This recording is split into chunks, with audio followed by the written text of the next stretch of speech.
Hi guys, so maghihimay tayo ng langka kasi gagawa ng minatamis na langka, bilo-bilo ata, basta ganun. Kasi hindi na pinapansin yung langka dito kasi ang dami nilang langka. Ayan, himay tayo, sobrang tamis nito. Ang dami kasi langka dito. Hindi ko napansin. Kaya gagawa tayong recipe masarap. Para dito masayang lang to eh. Masasayang lang kapag hindi niluto.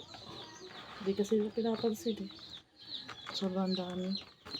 Grabe ang init ko. Galing kami naligo sa ilog.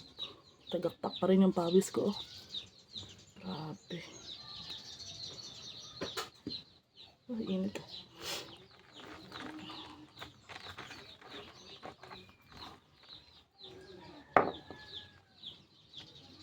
Tayo sa kusina.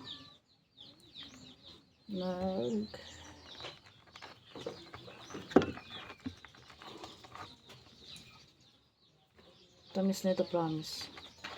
Gusto nyo? Gusto nyo ba? Oh, sorry.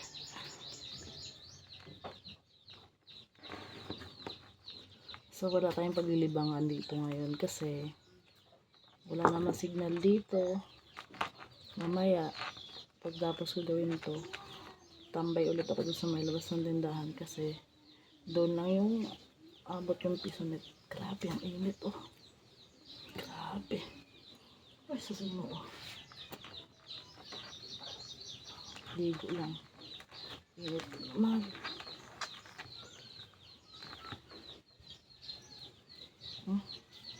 Tingnan nyo naman oh. Gano'n ka ano. So yeah.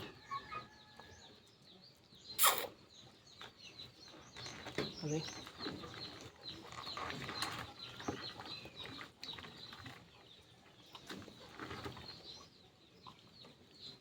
Buhay pa pagtapos nito. Pusin ko pa yun. Dami kong babalaton. Ay, ano.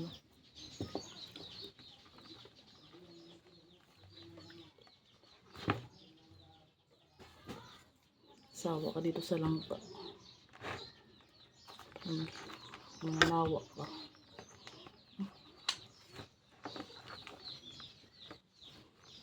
Hindi pa nga kami nakakuha ng kay Mito. Pagkaan. Kasi busy pa. Agad busy. Wow, busy.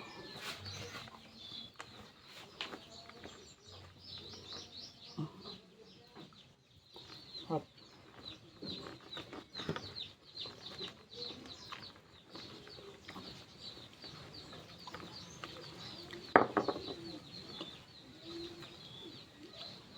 Sarap na ito.